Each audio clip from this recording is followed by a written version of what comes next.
Welcome back to another episode of the Crypto Serpent, and if you do enjoy the videos, don't forget to hit that like and subscribe button. Who will protect investors from the SEC? Because aren't they meant to be the people that look after the general public?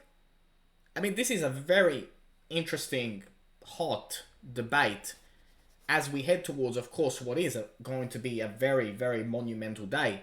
Of course, here in Australia, by the time we get news on what's going on and what's happening in December 6th, we will be asleep. And hopefully by the time we wake up to some positive XRP news.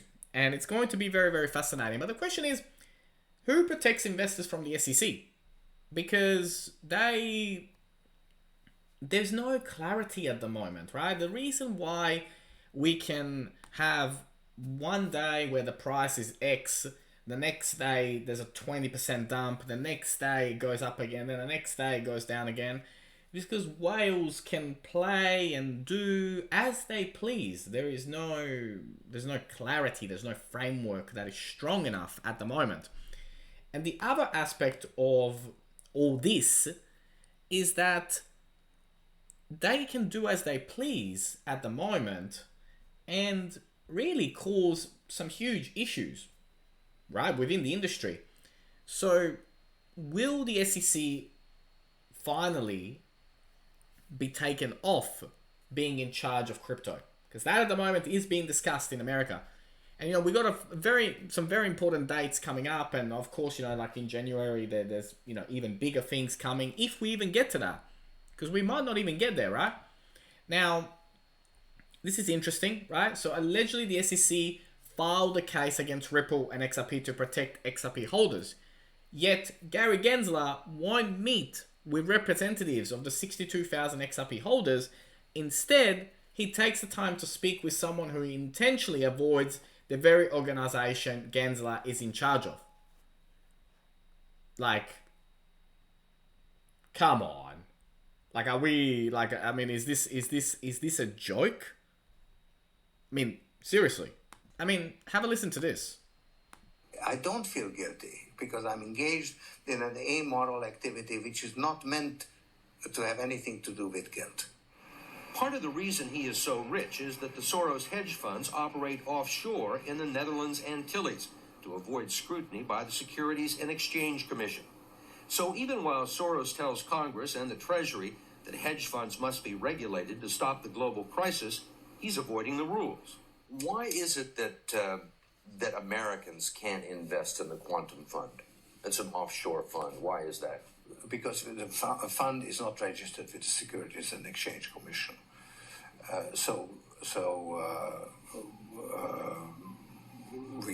We are not Licensed to do business in the United States. That's right. Because? Because we are not registered with the Securities and Exchange Commission. Because we find it more convenient to operate without it. So in some ways it's to escape regulation. Yeah, that's right.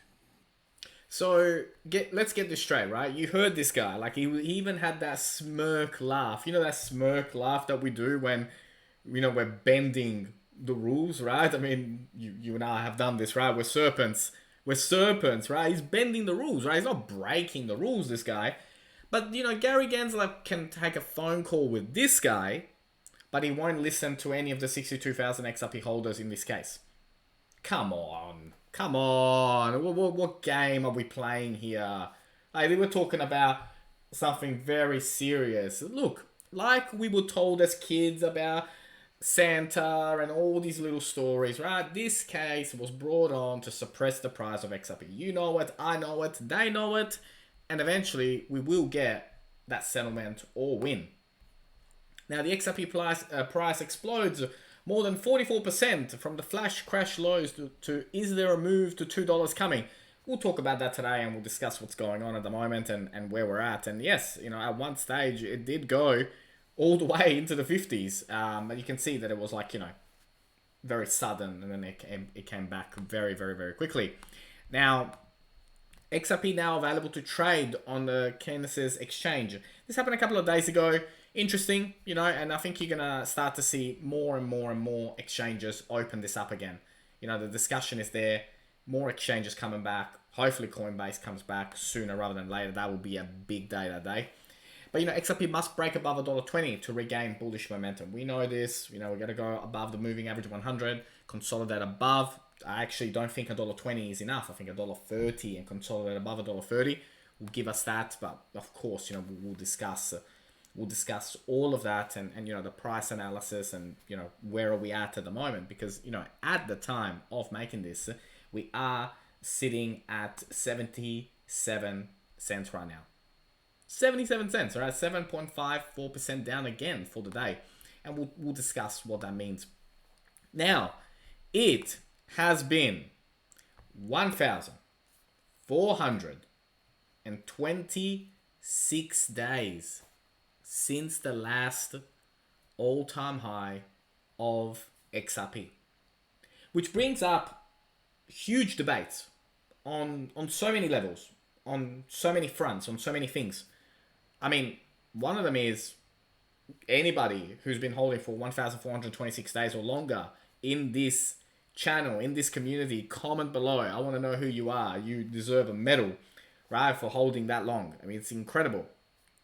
But there is, and one of the biggest things about XRP haters is this exact stat. Their argument is, during this 1,426 days, you guys could have done just about anything and come back and you still would have had your coin at there or thereabouts. Which nobody can deny. But the big question, and the one that I want to put in the comments to you, XRP holder, XRP potential enthusiast, XRP hater, right? All of you, right? Because I love you all equally. Will it be worth it? Is the length of this all-time high delay, is 1,426 days and more, is that going to be justified to the people that have been holding since the 4th of January 2018? Is that going to be justified? Will there be such an incredible new all-time high that will wipe out and justify all the 1,426 days that you've held? I want to know in the comments what you think. This is going to be fascinating. And the Citibank announces that their bank initially viewed Ripple as a competitor, although increasingly banks are partnering with Ripple. And yes, Citibank is looking into getting Ripple technology and XRP blockchain technology into their bank as well. Let's jump into Atani. Let's have a look at some indicators. Okay, so as we begin to look in here, we're looking at the moment on the daily, right? So on the daily, we are sitting well outside the Bollinger Band. Of course, we're another 8.15% down for the day, which is interesting. And it's not the only one. There are many in the top 100 that are doing this at the moment. You got Chainlink at 9.50% down at the time we're making this. But look at that MACD on the daily. It is super bearish, with an RSI that is sitting well into the oversold. Now, as we look at the hourly, you can see that, slowly but surely it is starting to dip further and further. The 4 hour has temporarily stabilized, but gee, I mean, we are right at the bottom of the RSI on all indicators. The 12 hour is just keeping inside the Bollinger Band, but far away. And look, at the moment, as I said yesterday, right, because the MACD was very bearish on the daily, that this was obvious, right? This is Monday, but it is very significant. 8% is very significant, and some others are like, sitting even further. So it is very interesting to monitor this, to keep an eye on this, but that bounce back will be occurring. But of course, at the moment, globally, there are a lot of doubts about where the world is heading at the moment, how much is the virus impacting global economy. So the global economy is scared, and when it's scared, it drops. Let's have a look at some charts. Now, as we begin to look at the charts, and we're looking at the moment in particular, right, at the sentiment versus Bitcoin, there is just so much to come, right? When XRP starts to outdo Bitcoin, you're going to start to see big moves happening. Big, very big moves.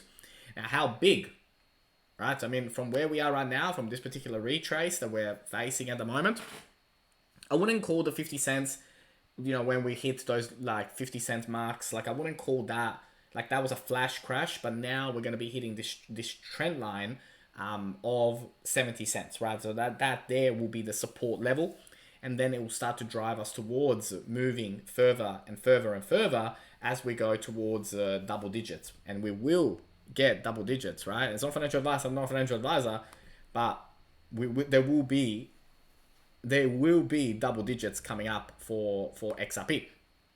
So what are we doing at the moment? This is probably the kind of thing that we're doing right now.